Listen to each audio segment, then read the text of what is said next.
My name is Howard Sewell. I'm the Chief Science Officer at the Prostate Cancer Foundation and a Senior Fellow / Advisor to the Milken Institute.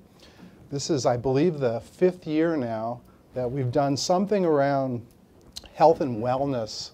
I call it the toolbox.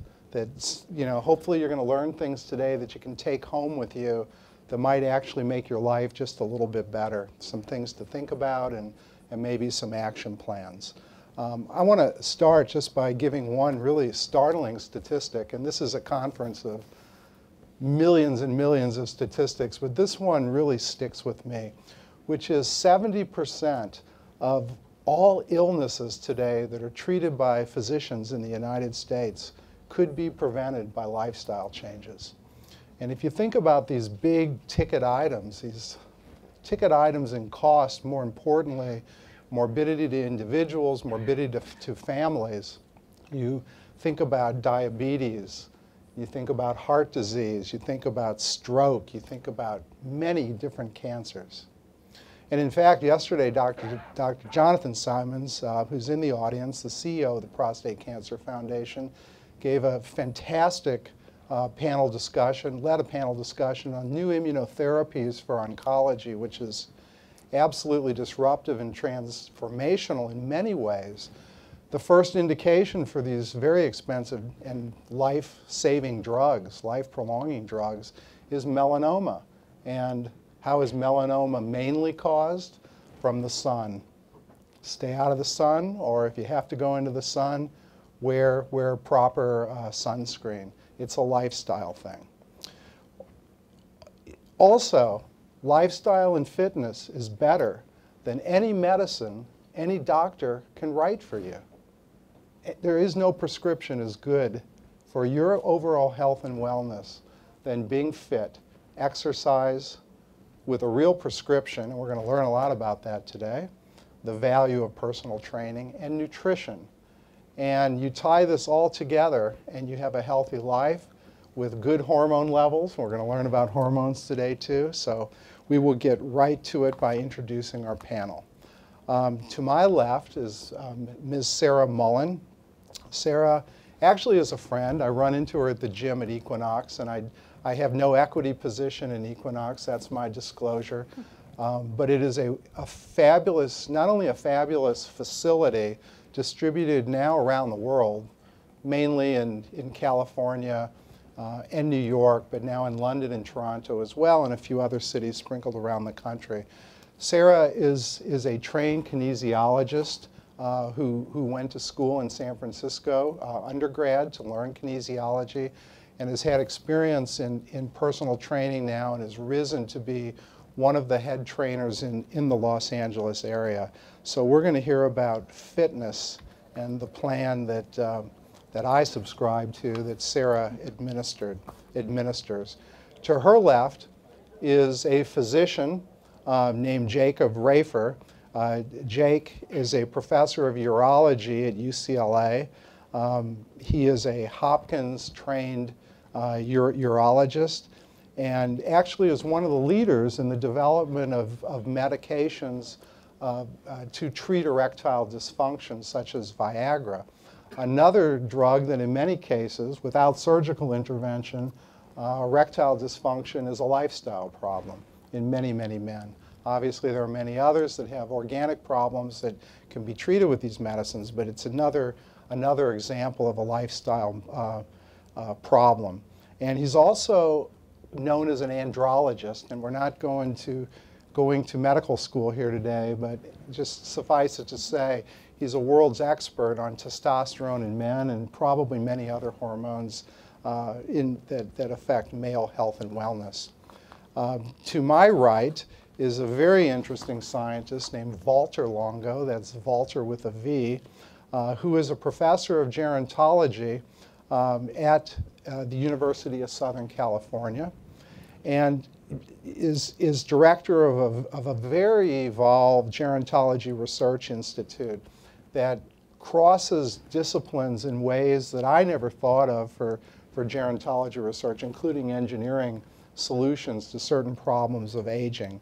And I was also interested to learn, Walter, that you minored in jazz performance, but I'm glad you majored in biochemistry. So we're going to learn a lot about longevity and diet and fasting, protocols for fasting that may actually prolong survival of human beings. And then we have our regular over here, David Heber, who's been to this conference probably more times than I have. David is an endocrinologist, an expert on metabolism, and especially an expert on nutrition, runs a program at UCLA called the Center for Human Nutrition. He's a Harvard-trained physician, and he is a prolific author, not only of peer-reviewed publications in the medical literature, but also is a great writer for consumer, for lay consumption. And his books on nutrition have been very well read, certainly read by me and enjoyed, and there are simple ways to learn how to eat well and to live a long life, which is our goal. So, to begin, David, we're going to start with you. You know, nutrition can be confusing. You know, we hear, you know, high fat, low carbohydrate, or high carb, low fat, everything in between. We hear about nutritional supplements, and I just want to state at the outset, the problem is these controversies is due to observational science, which means that large data sets are analyzed retrospectively and conclusions are drawn. And most of these conclusions are wrong and don't repeat when you do the gold standard clinical trial, which is randomized and prospective, which is what Dr. Heber has been a champion of. So where is the science leading us today, David? Well, Howard, I think we have to, when we talk about aging, what we need to look at are what are the critical problems in aging that you're trying to treat. There's a lot of effort in trying, especially at USC, in trying to correct the genome and what's going on in the genome.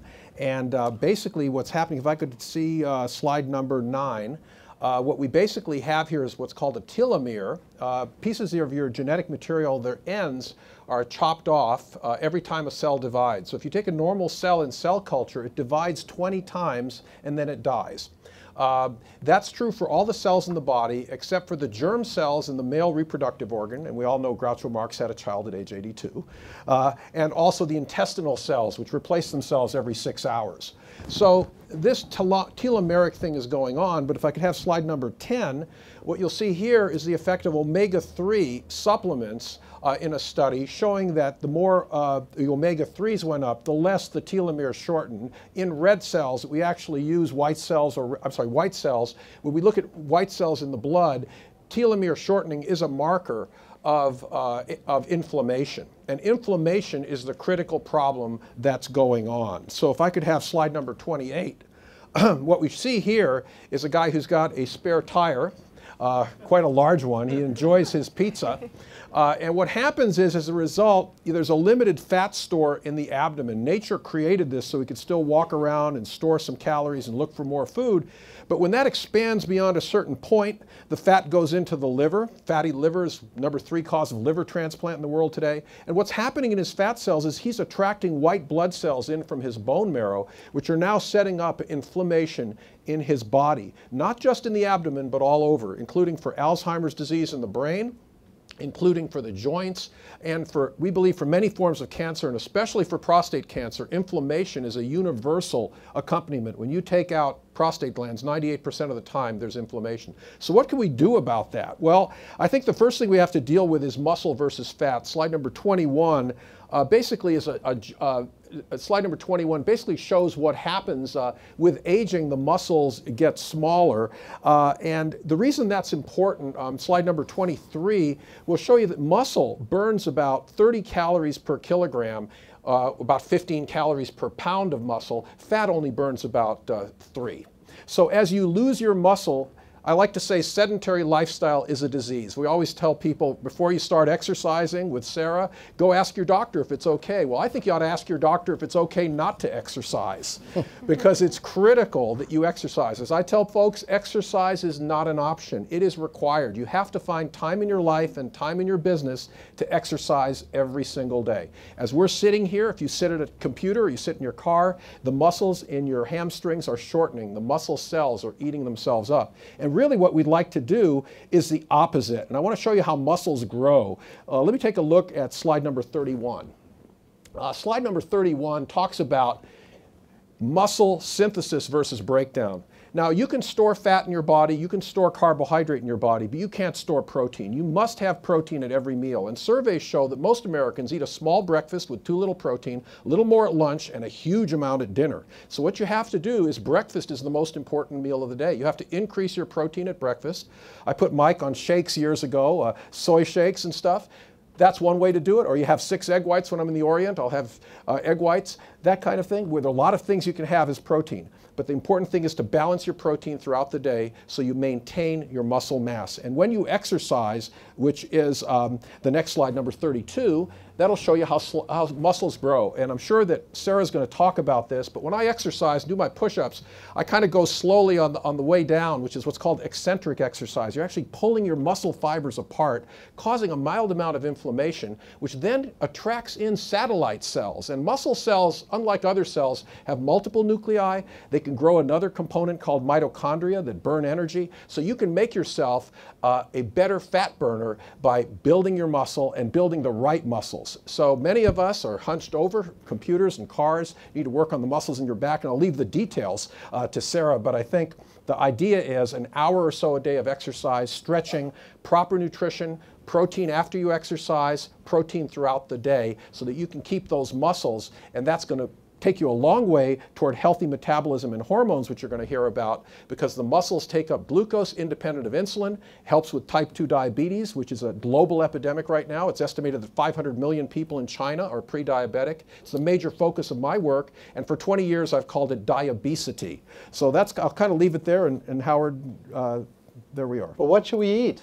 I told you, protein and colorful fruits and vegetables. I wrote a book called What Colors Your Diet back in 2001. It's still true. Average fruits about 70 calories, average vegetables about 50. Eat 7 a day of different color groups. You get a vast number of different phytochemicals. We've done extensive studies on green tea and a number of the phytochemicals in fruits and vegetables. Supplements are okay. They're a second best thing. I'm not against a multivitamin, multimineral, but it's not an excuse for a bad diet. Similarly, as you get into the world of supplements, you need to learn more about nutrition. Some of them are helpful, but again, the best thing is to first get your nutrition from food and start with exercise and then eat. Many of us don't know hunger. The best way to get hungry is to exercise first, get hungry, and then pick the right foods. Absolutely. Thank you for that, David. And the color of your diet is really an interesting way to pick your food. It actually is scientifically based. Right. Well, humans and birds are the only ones who have color vision. And it turns out there are many color diets in the past that had nothing to do with the food. But the red color is a family called lycopene, and that's been connected with prostate cancer. The green family goes to the back of your eye and the part that gets the most ultraviolet light, and has been related to a reduction in the rate of progression of age-related macular degeneration, the commonest form of blindness in people over 65. And I could go on, but every one of the colors has various biological effects in your body. So Walter, when I first met Luigi Fontana, I believe he's your colleague, I got really interested in caloric restriction, because we knew already that in the laboratory, if you have an animal that's growing a tumor and you calorically restrict that animal, the tumor shrinks. It's one of the best medicines for cancer that you can believe. Luigi studied this a lot and studied the physiological underpinnings and reasons why intermittent fasting was a good thing in cancer, but more importantly, they discovered a major cardiovascular benefit. There's a group of people running around, they call themselves cronies, which stands for caloric restriction and optimal nutrition, which I'll put in quotation marks. I'm not sure all nutritionists would agree with this, but But these people went to Washington University in St. Louis and had a complete cardiovascular workup. And as I recall the data, their cardiovascular age was about 5 or 6 or 7 years younger than their chronological age. So they literally had turned back the clock on their heart and cardiovascular system in general by fasting, basically, by eating very, very little throughout the day. And you're an expert in this area. Educate us, please. Right. Yeah, so actually they eat about 25% less than other people. But the problem with calorie restriction is really this is a chronic extreme diet, right? So these people are very skinny. Usually their body mass index is about 19. So imagine me minus 20 pounds, right? I'm already thin. So very extreme. Actually, my former mentor 20 years ago at UCLA did the first study on calorie restriction in humans. His name was Roy Walford, and he went into the biosphere, to this enclosed environment in Arizona where 8 people stayed there for 2 years, and for about 1.5 of the 2 years, they were calorie restricted. And if I went when they came out of the biosphere, and this is a very stressed out group of people.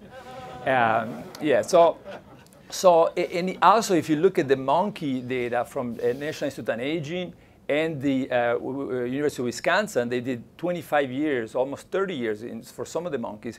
They follow them and they put them on calorie restriction, right? And yes, they get a lot less diabetes, a lot less cancer, a lot less cardiovascular disease, but then the lifespan is not that much longer. Why? Because it's a trade-off, right? So they're not, instead of dying of diabetes, they might die during anesthesia, or they might die of an infectious disease, right? So this is why a long time ago, even when I was working with Walford, I always thought this is not the way to go. It's too extreme. And instead, we moved into fasting, mimicking diets, and understanding what each component of the diet controls, and just do it periodically. So now we have a clinical trial that is almost over at USC, where we took 64 people, and we allow them to eat what they eat. And then once a month for 5 days, we give them this fasting mimicking diet. They switch to this, a high nourishment diet, so we make sure that they don't become malnourished, and then we switch them back, and we really don't tell them what to do, and we're seeing very, very nice effects. And a number of people now, you may have heard the 5-2 diet, and Michael Mosley and some other people, BBC actually somewhat launched this. And this is another version of it. I don't think this is effective because really the 5-2 diet, and he wrote a book called The Fast Diet. And the 5-2 diet is about 2 days a week where you have about 600 kilocalories. So it's not a real fasting. Fasting, other than just the restriction of calories, has many more beneficial effects. For example, one we're about to publish is regeneration, right? The stem cell, activating the stem cells that you have in your body to regenerate parts of your body, right? And so I don't have time to talk about that. So for example, well, I mean, you talk about that a little bit, because that's interesting. Right. And you have to define a stem cell, and you have to say what gets regenerated. Right. So, for example, we are looking at the blood, right? So the blood has hematopoietic stem cells, and the hematopoietic stem cells are the cells that can regenerate your immune system. And you mentioned, for example, the role of the immune system against melanoma and probably many other cancers.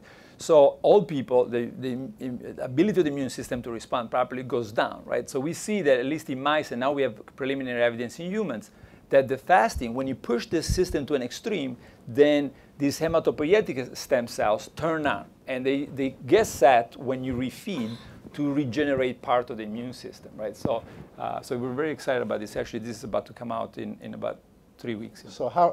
Oh, great. So these individuals, these study subjects, did well. What sorts of things did you measure in these people?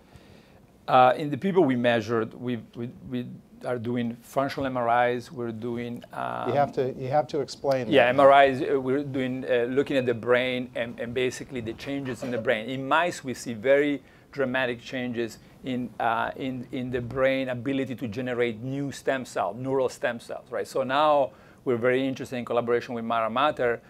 Does the human brain also generate new stem cells based on this being pushed to the limit by this diet? And maybe that could delay or prevent or even reverse something like Alzheimer's disease? Well, we showed that in a mouse model last year, where we didn't do true fasting, but we did restriction cycles of normal diets and protein-restricted diets. and they were protected against the Alzheimer progression of Alzheimer's disease and the cognitive decline that you see during Alzheimer. I think the key is inflammation, Howard. You know, most people, we're very well adapted to starvation. And when we're in a state of overnutrition, which a lot of people are because they eat when they're not hungry. I mean, humans, you know, it's the old seafood diet, seafood and you eat it. It's basically other behavioral inputs that make us, that's the only part we can control. From the brain down, our bodies are evolved to hang on to the extra calories that you eat. We evolved in a situation of scarcity of calories. So what you're doing is really bringing us back toward what I call homeostasis. That is a balanced state where the body works better and immune function is balanced. You're not getting rid of immune function. I think that's what happens with the over-restriction. Right. And you know, if you lose your protein, and that's a marker of really serious malnutrition, you're not going to survive or get out of the hospital. And when people are put on very limited diets, like these calorie-restricted people, they better be pretty lucky and not break their hip or anything, because when you've lost 50% of your lean body mass, it's incompatible with life. So this kind of restriction we're talking about is very balanced. You always, in all the studies that Richard Weindrach or Roy Walford did at UCLA, they always gave extra vitamins and minerals as they restricted the total calories. So it's restricting calories. They also gave constant protein to the animals, because that's an important thing you need to do. And so the message for us as humans is to do a proper amount of exercise and also to try to burn off the extra calories. No one's going to eat perfectly. No one eats perfectly every day. What you want to do is that exercise gives you more of what we call metabolic flexibility, so that you have that room to occasionally indulge in that wonderful food that you want to have. Because, you know, life's not a rehearsal. We want to enjoy our food. And I've had patients who say, this may not make you live longer, but this diet sure would make it seem that way. So, so what we want to do is have a diet you love, and Mike's great at this. We just had the gourmet games on Saturday, and you know, the winning teams get 40% of the answers right between the healthy and unhealthy versions of diet. So I think we can enjoy our lives, eat a healthy diet, and prolong our lives and not have all this unnecessary inflammation-related diseases like Alzheimer's that we're talking about. And cancer. And cancer. And heart disease. Right. They're all inflammation-related diseases, period. So we're going to get to the heavy lifting literally in just a minute here, but I want to go to Jake down to my left.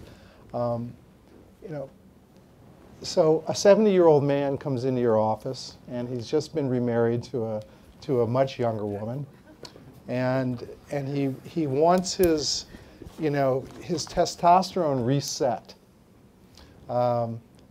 And you draw blood, and you tell him that his testosterone is normal, and he says, no, it's not. It may be normal for a 70-year-old man. I want to be normal for a 35-year-old man. How do you deal with that? What are the, you know, in terms of aging and nutrition and exercise, you know, how does this affect testosterone?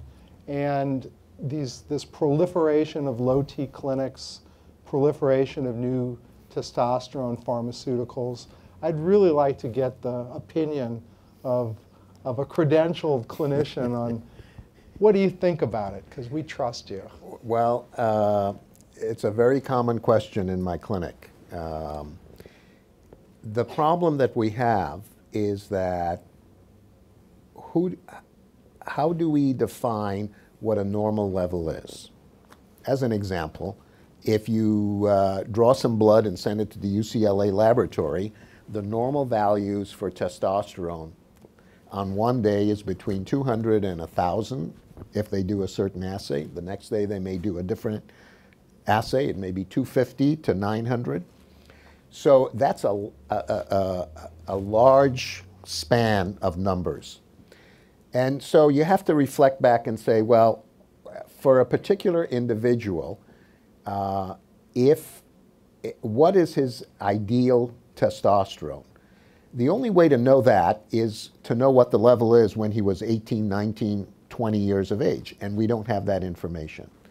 So because of that, if a man has symptoms that we say or we believe are relegated to low testosterone, regardless of what that level is, what we would offer a person like that is a trial of replacement with careful monitoring, not to give a prescription and never see him again, but to have monitoring, elevate his level above what he's had, and see whether his symptom responds to that elevated level. And if after 3 or 6 months of treatment, the symptom doesn't improve, we know that symptom is not due to his testosterone level.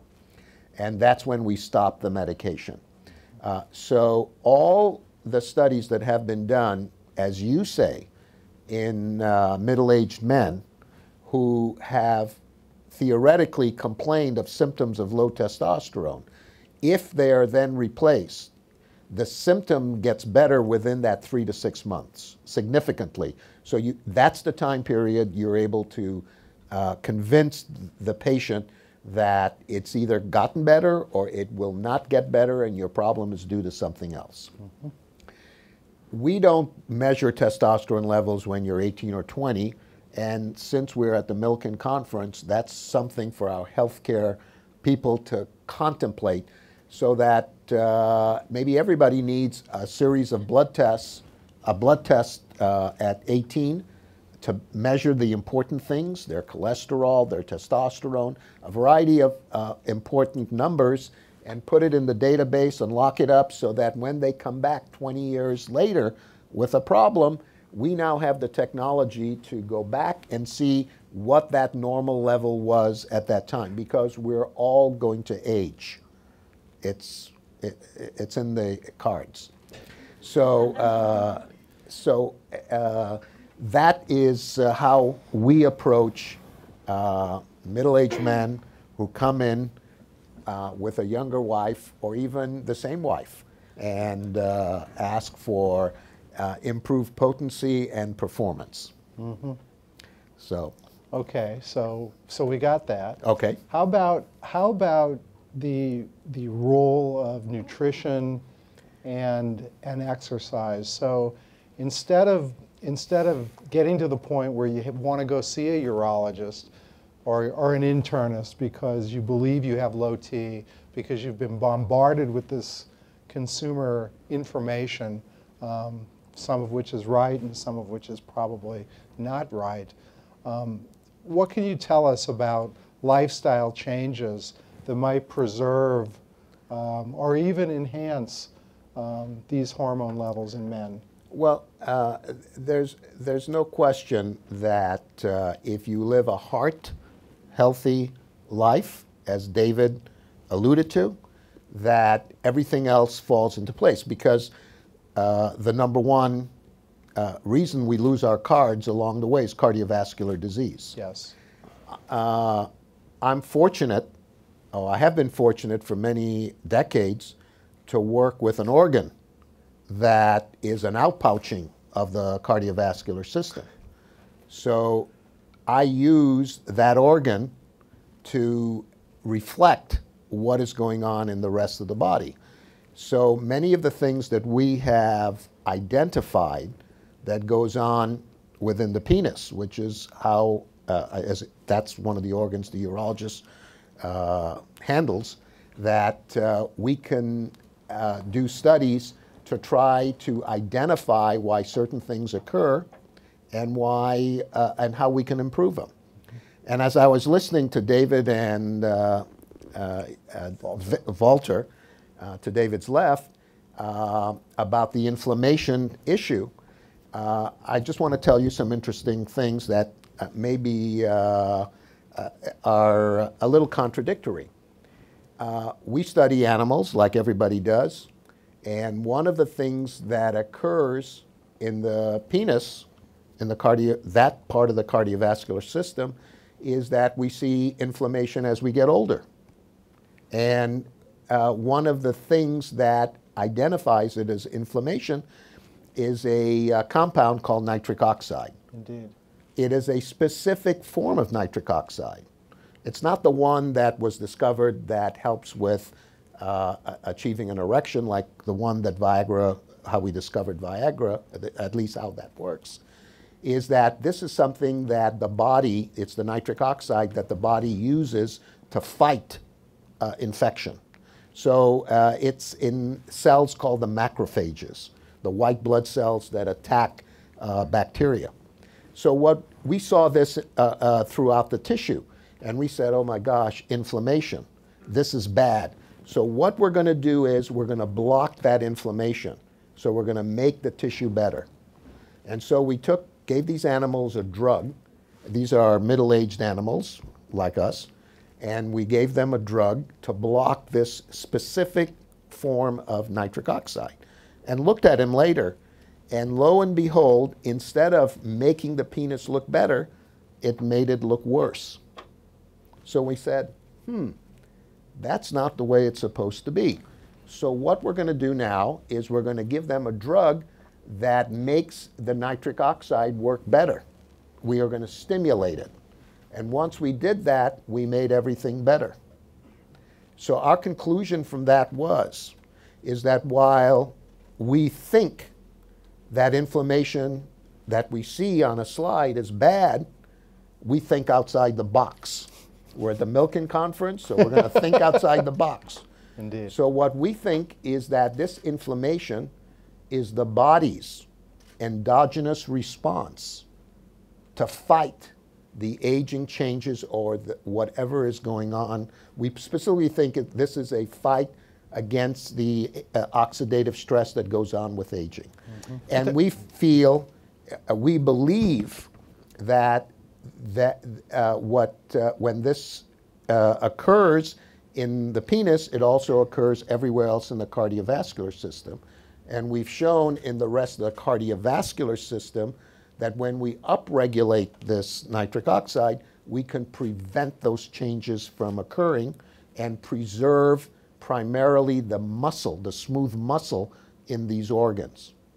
And we believe, actually, that this hypertension we all develop as we age, that we ascribe to many different things, we think this is the same disease that happens to men, I'm talking about in men, as we get older when we get erectile dysfunction. It's that muscle that undergoes some deterioration. But Jake, there are many changes outside of that organ that you study in the rest of the body. As testosterone drops in men, they increase their body fat. Men over age 40 get love handles. Bill Cosby used to say nobody should have love handles unless someone's planning to climb them. But men also get breast tissue as they age. And a lot of that is reversible with diet and exercise and becomes less evident. And this fat in the middle of the body, when men get prostate cancer, they have low testosterone and higher estrogen because the fat in the body makes estrogen, which then has inflammatory effects of its own in many organs and tissues. So well, that's a very good point, David. Could we have slide 44? So this is a slide that doesn't make sense. Prostate cancer, as you know, is very sensitive to testosterone. In fact, if you have prostate cancer, we tend not to treat you with testosterone. If you are a middle-aged person, you have prostate cancer, you come in, I feel tired, your testosterone is low, we measure it, we say we can't give it to you. And here, when the prevalence of prostate cancer goes up, it's when the testosterone goes down. It's completely opposite. So then, David, you're a good introducer for some slides. okay. So then let's go to slide 47. So here is what David was talking about. So you see that on the top part of the slide, look what happens to the hemoglobin A1C. It's a measure of it's a surrogate marker for diabetes. And you can see with diet plus exercise, you lower the prevalence of this marker. But if you add testosterone, look what you do to it. You even knock it down further. So let's go to slide 48 for a second. So here's, again, David, what you're talking about, central obesity. So again, you knock it down with testosterone. This is, I think this is a 5-year study. So let's go back to 46. So I like simple slides. This is a group of men in the VA system in Seattle, Washington. And they followed them for, is that 5 years there? I don't have my glasses. and for a number of years. And then they measured their testosterone when they, as they went along. And the people who had the lowest level of testosterone died sooner. So from 46, let's go to 49. So here are those same VA patients. Now, on top of the ones that were then treated with testosterone, and the ones at the bottom were not treated with testosterone. And so you tended to live longer. So David is correct. This hormone seems to be good for us. But as we worry about in medicine, we hope that the prescription for this product to men is not done willy-nilly without careful observation by the physician. But certainly it has benefits for your lifestyle. If not by itself per se, but with exercise, with diet, etc. The only way to get rid of that excess waist circumference you showed, and this is a good lead into Sarah, is the combination of diet and exercise. You cannot diet your way out of excess abdominal fat.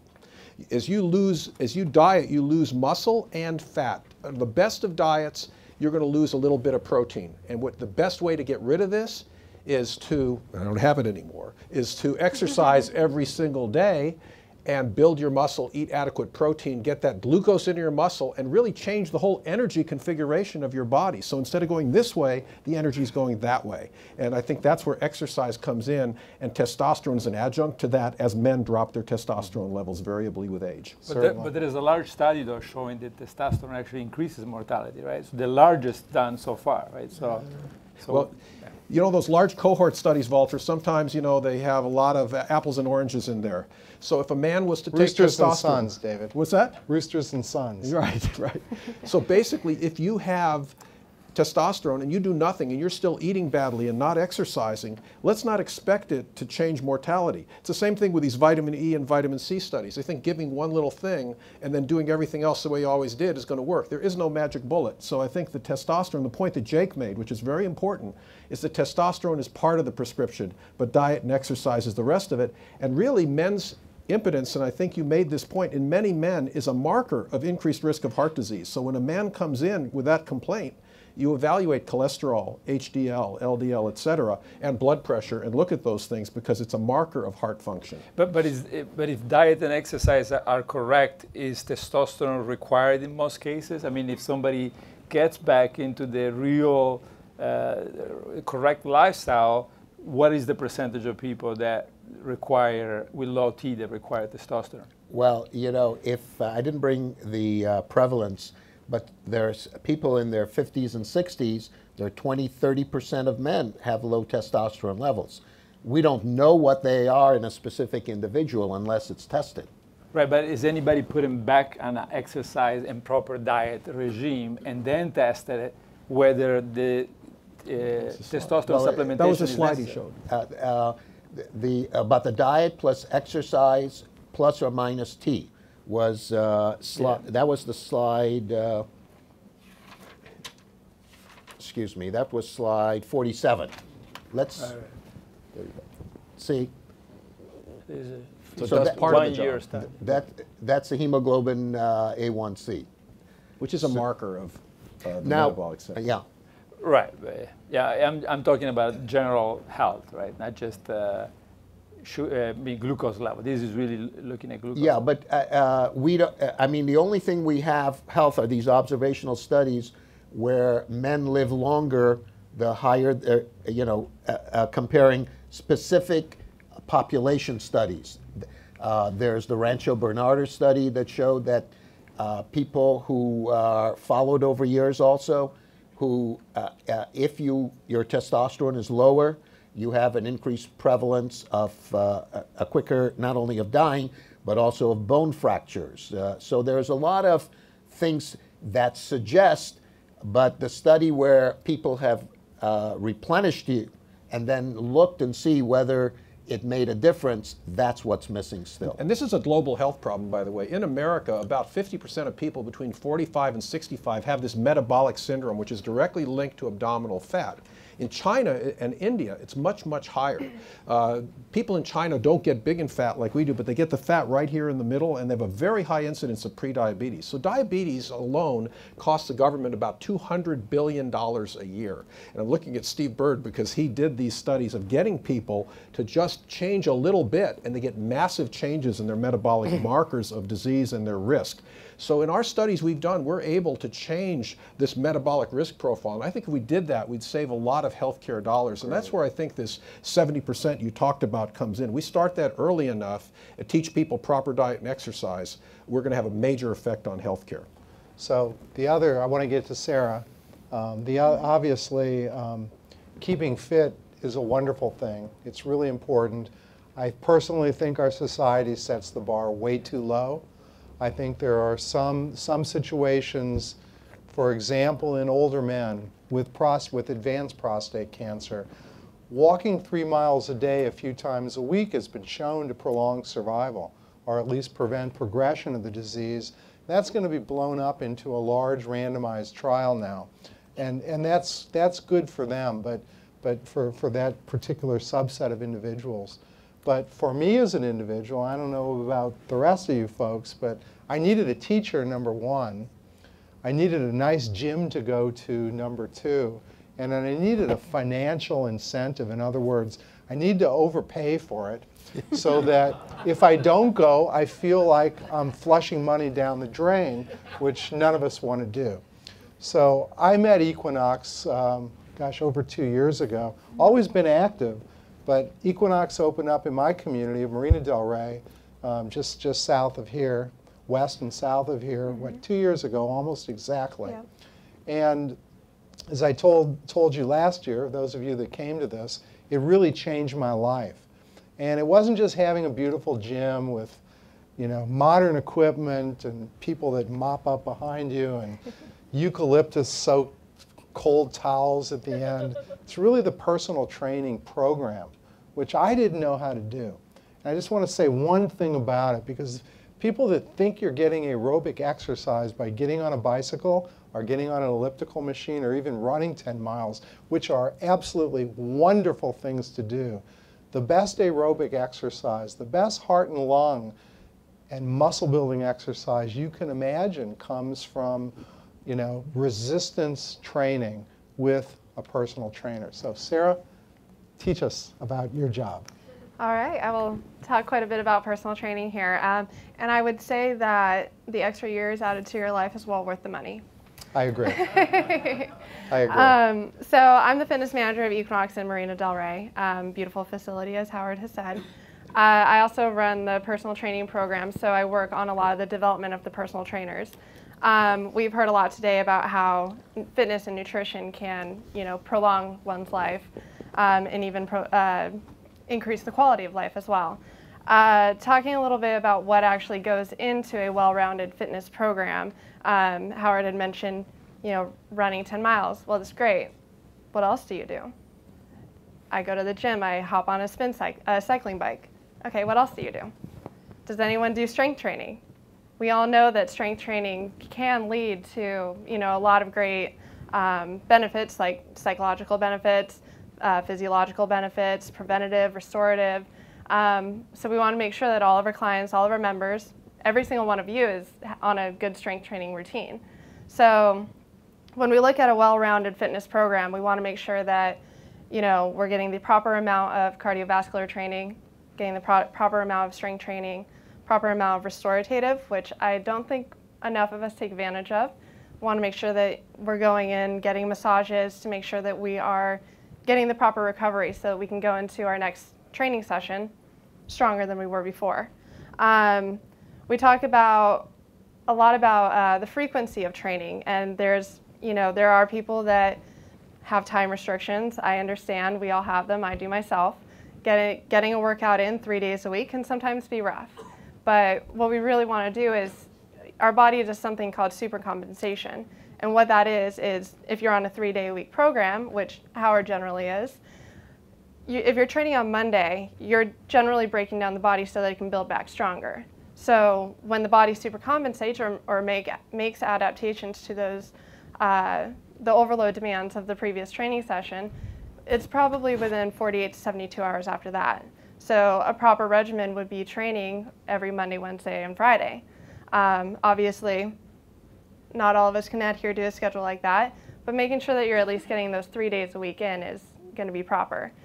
We also want to look into the cardiovascular. So you want to do a good, basically, I keep saying well-rounded program. You want to make sure that you're doing the high-intensity interval training, but you also want to make sure that you are doing the long, steady duration training as well.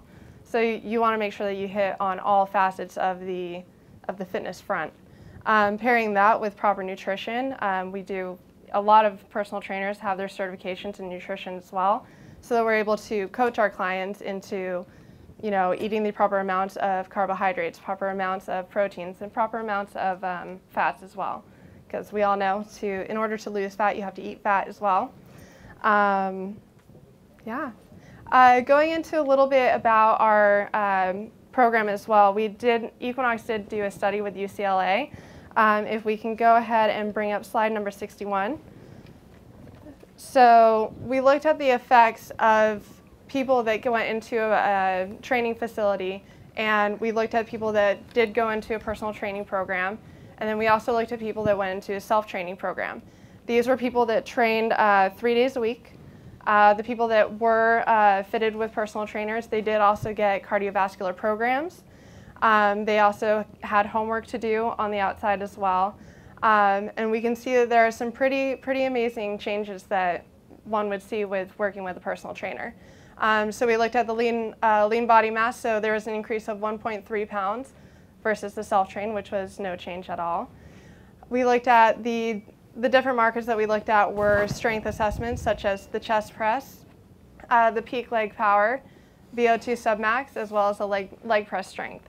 So you can see with a well-rounded program, making sure that we're using the right modalities as well as the right exercises, we are able to make some pretty extreme gains.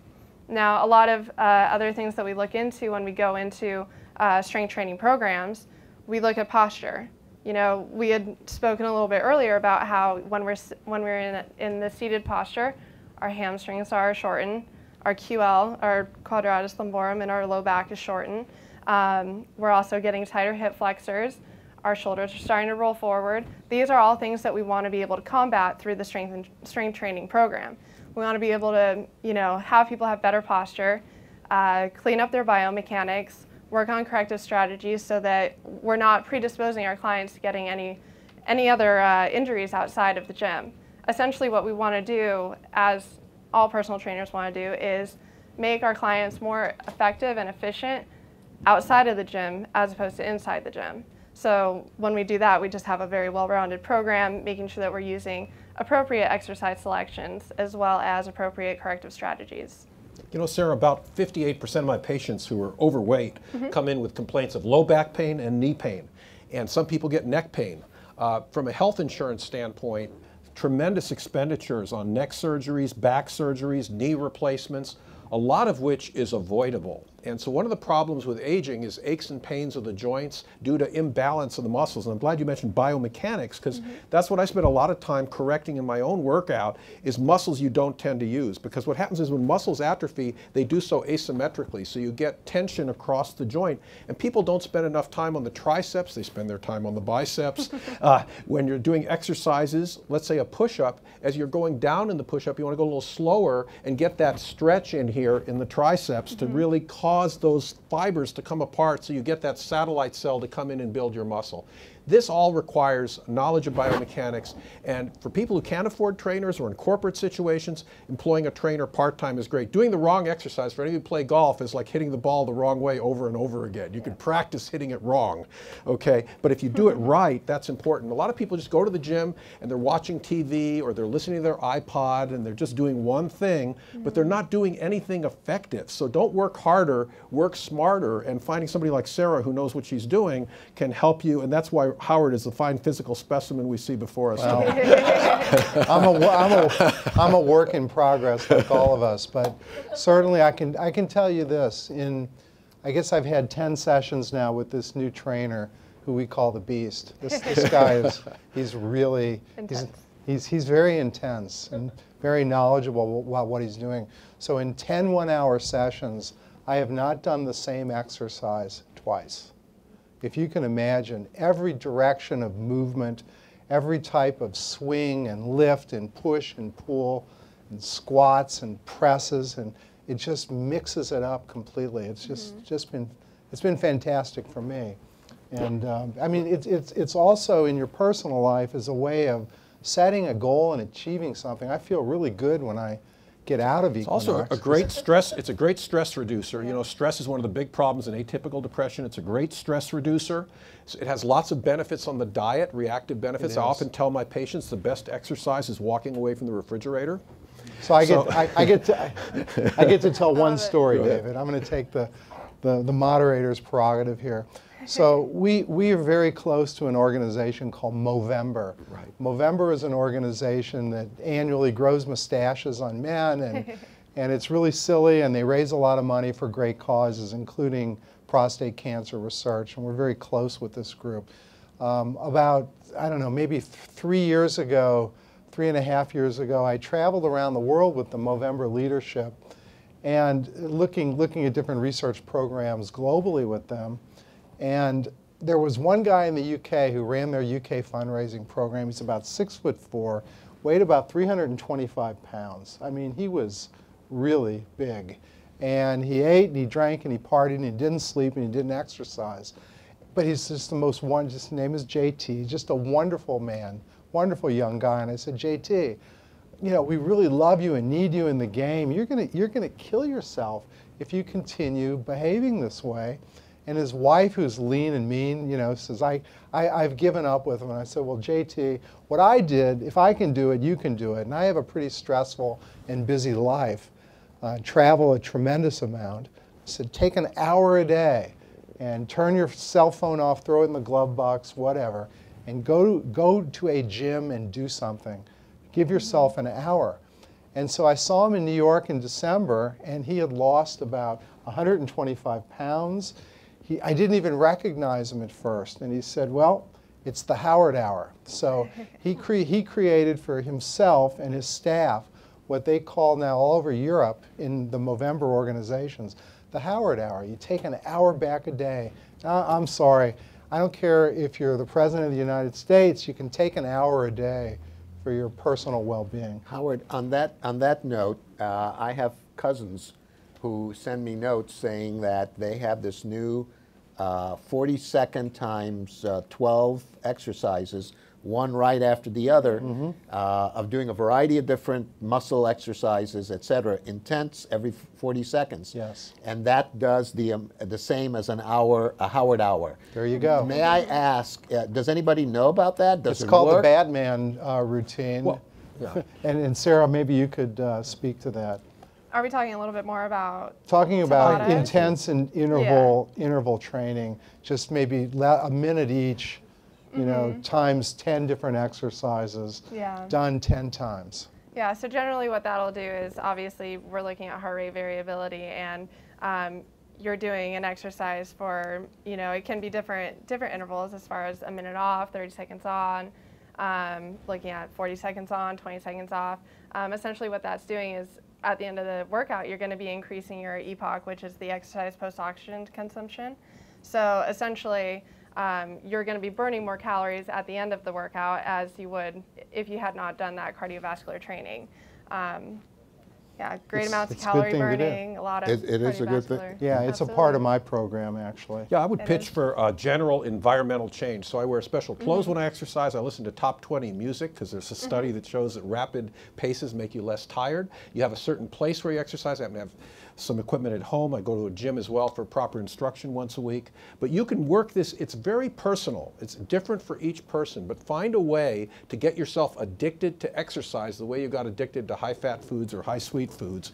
Get yourself, it's the only healthy addiction. Get addicted to exercise. I really urge people to put it in your schedule, as Howard said. I only go to hotels that have 24-hour gyms. I take my little stretchy bands with me in my suitcase. Me too.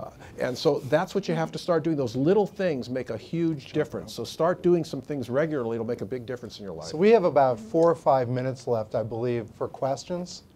If we could bring the mic around. Why don't we start right here? Thank you. Thank you very much. Two quick questions. You talked a little bit, Walter, about the potential benefit of fasting. What do you consider fasting? Is fasting not eating for 6, 12, 18, 72 hours? I mean, what's considered a fast? And the second question, because I'll give up the mic, is there seemed to be a healthy disagreement as to whether a man who is middle-aged, whatever that means, exercises, is relatively healthy, should or should not be taking testosterone, extra testosterone. I was wondering if whether that we were seeing a disagreement on the panel. So first, what is fasting? Yeah, so fasting is not eating, essentially, right? But there's a lot of interpretation of that. For example, the 5-2 diet considers fasting 600 calories a day.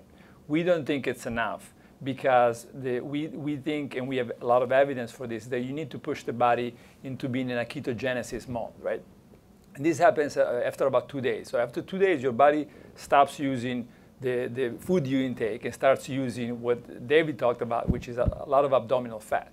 And fat in general. 90% of the calories come from fat, right? So that's what you need to reach to have this reprogramming. And now we have evidence that, and that's so about 3 days minimum, but we're now developing fasting mimicking diets because what we've done, and if you want to show very quickly slide 56. What we've done is to really understand how do you connect food, how is each amino acid in the food connected to this pathway, to this regulation of genes in the body, right? So, but to make a long story short, now we have a very good understanding of this, how glucose and each amino acid and fats contribute, orchestrate. It's like taking a cocktail of drugs. You see it as food, we see it as drugs, right? So, yeah, so the diet's now lasting about 5 days. We've done it in a way that people, we had over 50 people enter the trial. Everybody completed it, 50 out of 50, so it was no problem. And a lot of people after the trial came back and said, can I continue, right? So that's what we think is the ideal fasting. It's about 800 calories a day for 5 days, once a month. But this would be for people that eat badly. For somebody that eats well, I think it could be as low. Somebody with a perfect diet or near perfect diet could be as low as every 6 months. Yeah, my opinion in general is first do no harm, right? So, and I think that if you look at the centenarian studies, if you just go back a couple of slides to 54, so this is Madame Calmonte, but we've followed a lot of centenarians from around the world, and we really think, sure, there's all kinds of things like testosterone replacement, and I'm not arguing against it. I'm just saying, that if you don't absolutely need it, I would say a lot of these people have been very successful with this Mediterranean diet that is vegetable-based, plant-based, and it's Okinawans, Southern Italians, California Adventists. So my opinion is, unless you absolutely, it's clear that you need it, if the exercise and switching to a good diet works, that is much safer in the long run. Do you really want to be the first to find out if you've done this for 20 years? Now you're starting to see the problem, right? So who knows? Nobody knows what the effects of this are after 20 or 30 years. So if you can fix it the natural way, in this common denominator way that everybody very successful around the world is doing it, then that's a much, much better way to go. Well, actually, it's controversial, so perhaps you'd like to answer down the end as well. Well, I think that in many respects I agree with what he's saying, is that I don't think we all ought to rush out and get a blood testosterone level, and then we have the same problem. Is it low for you? Is it normal for you? Because we don't know what it was when you were at your prime, which is usually at 18 or 20, which would be the level that we would want you on. Without that information, we're just guessing. So what we do medically is, what is the reason that patient came in with that test? Is it because he went to an anti-aging clinic, or is it because he had a symptom of which resulted in the drawing of a blood specimen? Did he complain of falling asleep? Does he complain of lethargy? Is he complaining of lack of sexual function? There are a number of questionnaires one in particular that we give to these people to see whether they have, quote unquote, the symptoms of low T.